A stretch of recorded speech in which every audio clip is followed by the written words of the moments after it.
Welcome back to another episode of the Resellers Mindset Podcast. My name is Mike, also known as the Used Book Guy on YouTube, along with my friend and fellow full-time reseller, Johnny B.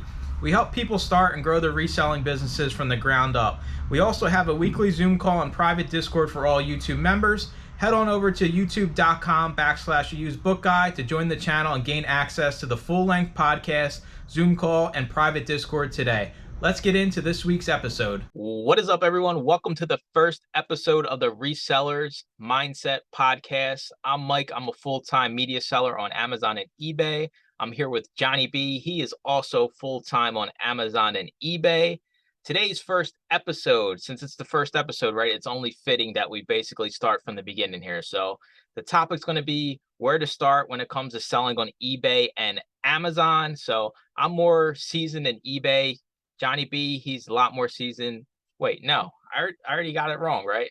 It's the other way around, right? I'm more seasoned in Amazon. He's more seasoned in eBay. So I guess you want to go first here with eBay? I mean, I'll let you kind of lead the way with eBay, and then I'll kind of chime in as we just jump into eBay. Where do you start? There's a million different ways you can start. You hear it all the time. Well, I always like to start with the money.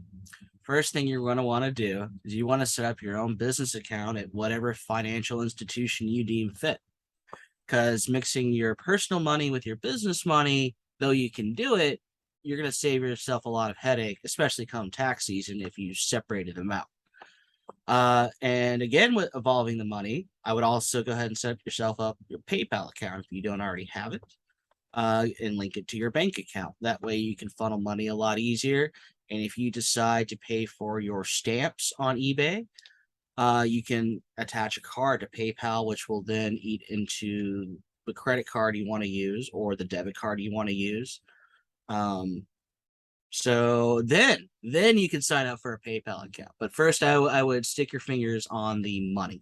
I am guilty of that, right? So when I started on eBay, I didn't have separate accounts. So it's I successfully did it, but you're right. It's like 100% more pain in the butt when it comes to trying to keep, track of your expenses and everything like that, especially when it comes to taxes and just in general understanding, how much money is coming back to you. It's easier if you have an overall picture.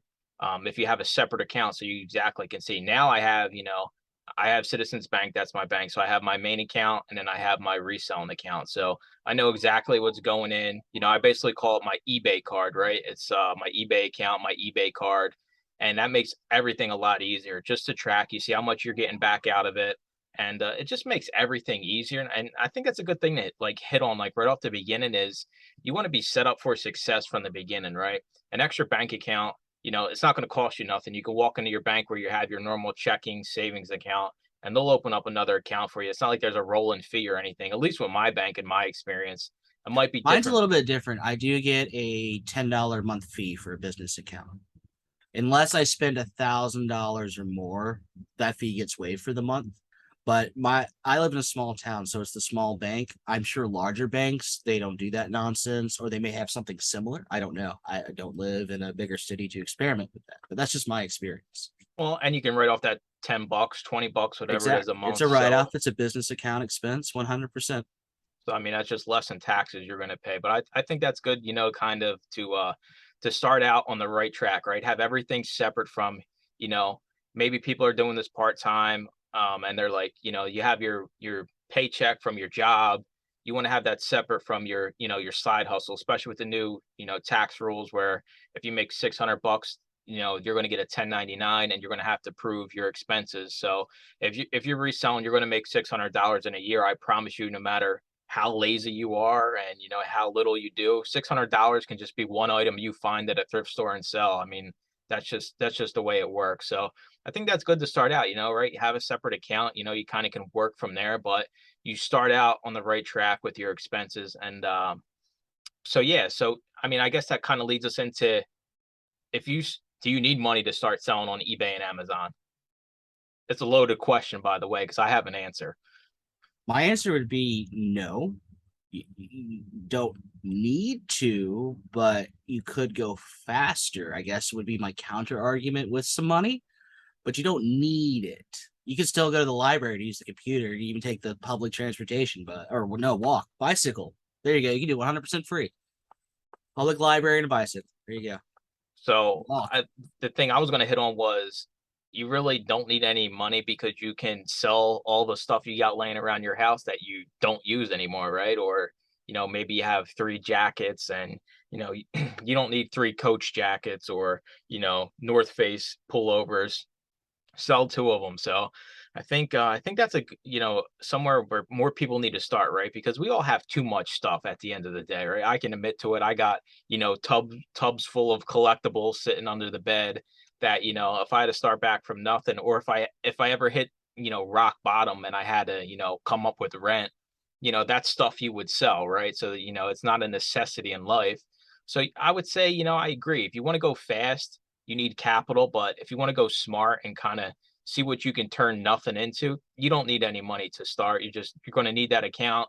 You're going to list a few things, and you're just basically going to keep turning that money, turn zero into whatever you sell your first item for, $20, turn that $20 into $40, and you just keep rolling it. So you don't need money, but if you have it, I mean, so well, give me a limitation here, right? So somebody that never resold in their life, like how much money, if you said, hey, you're going to take me under your wing, how much, and you said, hey, Mike, you need to have a little money. I'll take you under my wing. We'll get you rocking and rolling on eBay. What do you think would be a good amount? If you just said, is this is something you wanted to try and you had, maybe side money, like how much do you think you should start with? Well, I need to know what I'm dealing with. Am I dealing with a homeless person, a college kid, or somebody who has a day job? We'll say you're dealing with somebody that has never resold on eBay before. They understand how things work. We'll say they have a full-time job because most people do this to try to figure out a way to get out of their job. So they have a full-time job, Yeah. and maybe they just have some money sitting around. Like, how much you think they would need? And they're going to sell everything, right? They're not niching down because they're just starting, right? So you're just looking to flip anything you can. We're not talking down anything specific. Just hey, All right. In that scenario, I would assume they'd have a couple things already. They would probably have a cell phone. So, yep, and yep, then yep. You they got all the probably have a basics. computer. They have the Yep. basics, right? I would say $250 or less. Maybe even you could even do it probably with 100, but 250 would be a comfortable number, I would think. That's enough to, well, I don't have the boxes and I don't know not to use the USPS free boxes, which is a whole other thing yet. So I'm gonna go buy some boxes, maybe some bubble wrap, some tape, maybe a scale, um, printer, Rolo print. Well, if they already have a computer, so I'm gonna assume they already have a printer too. So they don't need a fancy Rolo No, printer no. or a Dymo printer yet. Um, I think that and I think that then I think that's okay, good. 250. I think that's kind of right where I was at, like yeah. I made a video many, probably over a year ago on YouTube about how much money you needed to start selling books on Amazon. And I think I might even said 250, which is weird. I know it wasn't more than 250 because you really don't need that much to start, right? I mean, you kind of can Bubble just wrap, tape, and boxes. And then if you're gonna go buy something, money for that. But if like in this scenario, we're dealing with stuff in our home already, right? yeah. So it's probably less than 250 if you're doing stuff that's at your house already. Probably 250 if you're gonna go out and source to start. Yeah, I think definitely 250 would be well over what you would need, even if you're going out to source. I mean, you I mean, that's part of your gas tank to go wherever you're going too, right? The 250. yeah, that is true. So it's almost as if you have to take things into consideration when you're starting, right? So it's I think the biggest thing, another thing when you're getting started is it's going to take time, right? You can't expect. I know what we everybody sees the videos are everywhere, TikTok, Instagram, YouTube.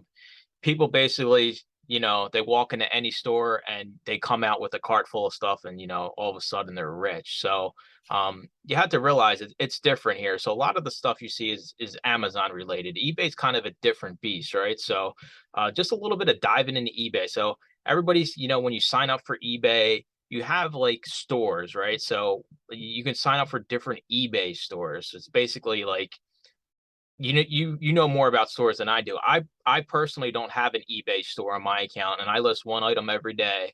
And I don't have an eBay store. So somebody that was just starting out, like they see an eBay store and they're like, "Oh my god, I get all these free listings and that." Like, do you think that's a necessity? Give me your rundown here. You're already shaking your head like you don't need no eBay store. You don't need any. You need an eBay store when you got 80 or more items. And I would say once you're at 50, you can go ahead and pull the trigger on it because odds are if you made it to 50, you're going to make it to 80 pretty easily. But you got to account for the subscription paying for itself to in those free listings they give you. So unless you got 80 exactly, it doesn't pay for itself. So you need at least 80. Like I said, if you've already done 50 listings, you're going to make it to 80 listings. So I would just go ahead and pull the trigger at 50. And also 50 is an easier number to remember. So I have well over 50 listings, so I'm losing out by not having an eBay store. Is that what you're telling me? Yeah, because when it auto relists, you're going to get charged again if you have auto relist on. I would assume I do. So hey, listen, see, that's why I said he's the eBay expert, not me. So I think the starter store is only 4.99, right? Yeah. Yeah. And I don't know how and many that's items do you have. I don't know I if don't you tell me I, how many items you have. I only have I think 170. I only have 170 items currently listed. Yeah, I would go ahead and pull the trigger on the.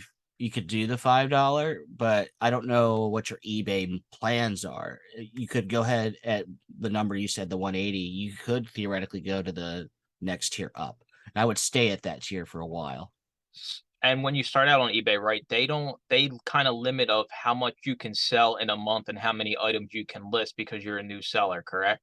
Right. I think it's 10. At least it was when I started. They you get to 10, you got to sell a couple things, and then you either got to press the buttons to request more or call in. I always advise calling in because dealing with a human's a lot better than dealing with a robot. At least I think so.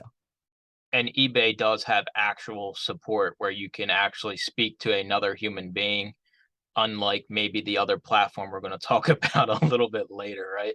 Right. Um, so Well, let yes, me throw it back at you. How many listings on Amazon do you need before you get that Amazon store subscription?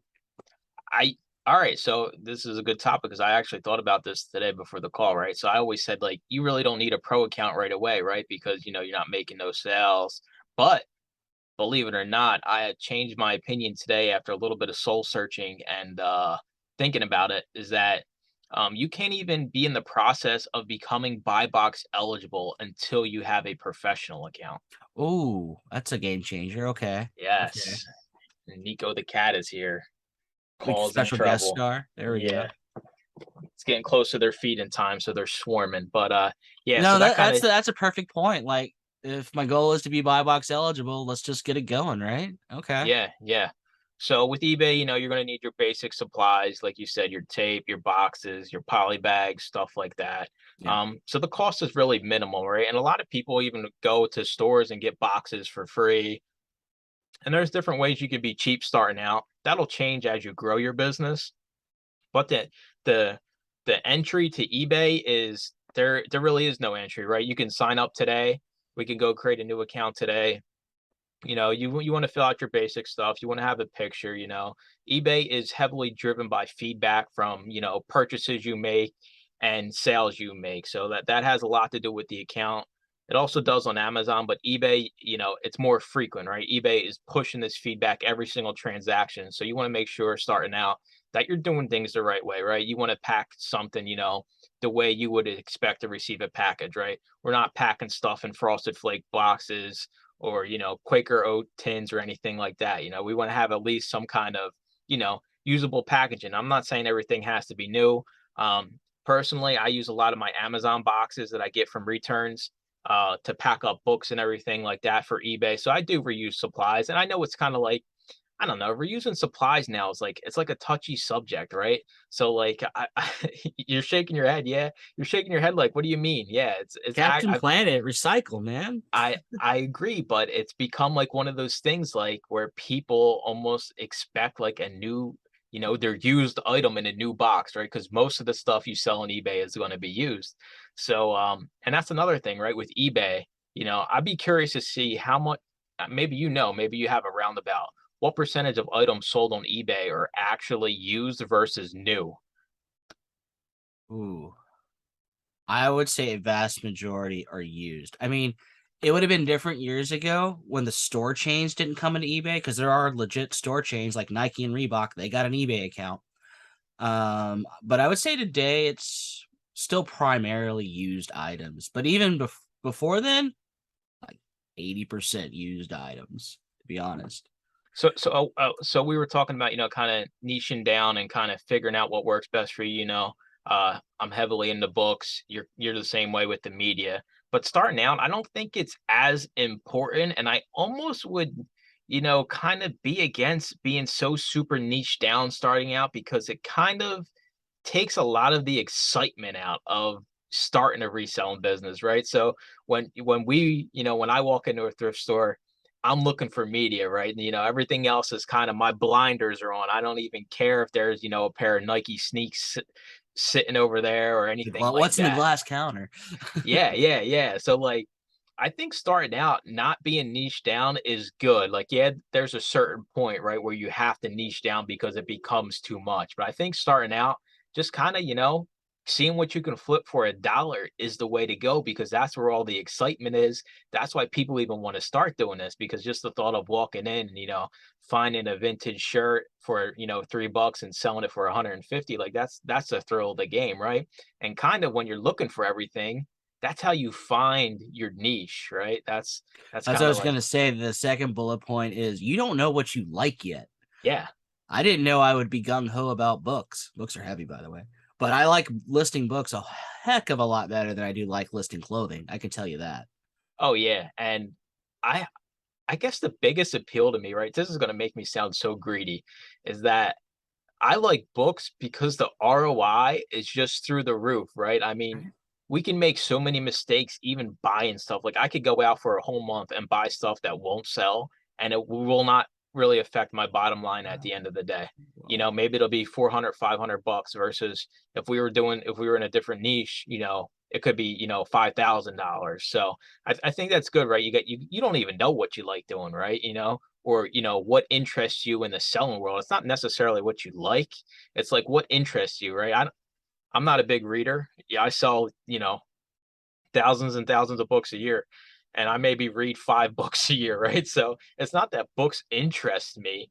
I just think the model is best and the easiest for what I'm trying to basically achieve, right? But it's different for everybody. Like if I was super into like vintage clothes and sneaks, like I would 100%, maybe go that route because it's something that you're going to be more motivated to do it because you're out finding stuff. You're like, oh, this is dope, right? Like, oh, this is something I would wear. Like, oh, I might keep this one for myself because that's really it. Like I rarely find a book where I'm like, oh, I'm going to keep it for myself. It's like one in a million, and I scanned thousands of them every month. So I think niching down is like kind of not really a focus when you first start out.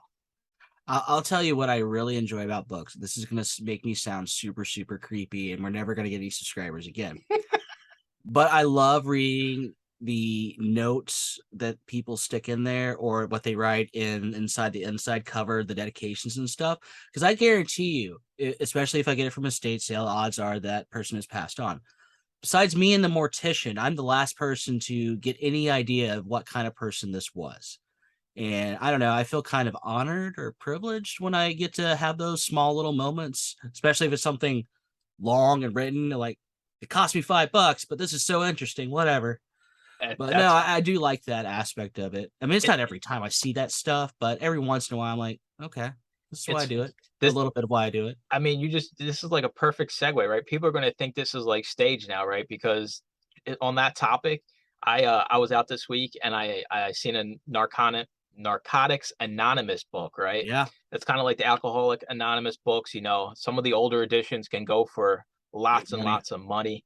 Um, but I opened it up and guess what? It was to some guy named Mike. So the whole little paragraph said, "Hey, Mike, I hope you're doing good. I hope you can stay clean and everything like that." So that's so weird. Right? That's like one of your things. And when I read it, I'm like, man, this is me in like, an alternate Marvel I have dimension, those right? thoughts too. Like, this could have been me. Yeah, yeah, Yeah, yeah. yeah, I yeah. get you. I get you. So, I anyways, thought I was the back only one. I never said anything about it before. we're way off the rails, right? So Right. back to starting on eBay. $250 if you have it. If not, maybe you have an extra iPad laying around, sell that, take that $200 and kind of just start from there, right? You don't have to go crazy. You don't need to go to a thrift store and spend hundreds of dollars. Give, give us some newbie tips for eBay, right? I'm going to the thrift store for the first time. Give me like maybe your three best tips, and maybe if you don't choose mine, I'll drop a few in there. What's my goal here? To make money, or what? Make my life easy, or what? The- n- Oh, eBay money. You hear that? eBay. See, look, this guy's making eBay sales as we're talking about eBay. I mean, yet again, they're going to think this is scripted. Like he's got a button over there he's hitting. Yeah, it's a Um, little soundboard. basically, this is somebody brand new to resell, and they want to make money, and Okay. they're preparing to go out for their first time to sell stuff on eBay. I, but what are your three tips? The three tips would be walk around the entirety of wherever you're going, so you can see what you're interested in, just as for a visual thing. And then after you've done that, go back and you put everything you're interested in into a cart. So you can walk around with your cart, put everything you're interested in a cart, and then pull it over to the side with your phone. You have the technology. Before you buy a single thing, look it up. You may think it's valuable, but I could tell you when I first started, I was wrong way more than I'm right. Now that I'm a little bit more seasoned, I'm more right than I am wrong. Um, Often than not, but I'm still wrong occasionally. I am. I'm not perfect. And then I would say look for what's go back around and for what's sealed. Still in plastic shrink wrap would be my second point. If just make a second pass off that first one, because you might have missed it, to be fair. Or they might have brought something out while you were on the other side of the store. And my last one, so lap around, pick up what you're interested in, lap around, pick up what was sealed or look kind of newish. And then third one is go find the manager and say, hey, I got a cart full of stuff. Give me a little bit of a discount. Save yourself some money off that 250 you came in the store with. So those would be my three tips. And 100% with that last one. Relationships go a long way. So listen, you go into a Goodwill or Salvation Army, the manager route, you know, isn't going to work 98% of the time, right? But you go into a smaller mom and pop thrift stores where starting out, you find a local thrift store, right? You don't want to be going and paying up at the Goodwill when you can go to a local thrift store where they have clothes for $1 a piece. I go to them all the time. Every week I go to a different one, and their prices can't be beat, and the quality of stuff is just better. But that's definitely, have that relationship.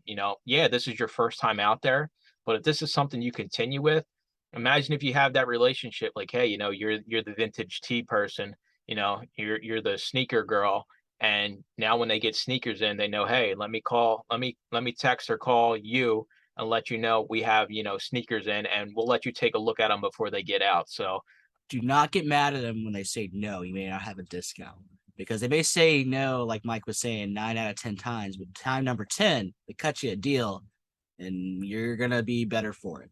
oh yeah, and in my personal experience, I've asked for backroom access, multiple times, and I have none. I have zero. I got zero backrooms that I can attest to. But people, on the weekly Zoom calls and in the Discord, they have, basically a whole district of, thrift stores that they have backroom access to. They can walk in, say, "Hey, I'm here," and you go right into the back room and you get the stuff before it even hits the floor. So relationship building right from the beginning is that's probably one of the bigger ones. And I like the idea of walking around the whole store, right? You don't want to kind of just narrow yourself down.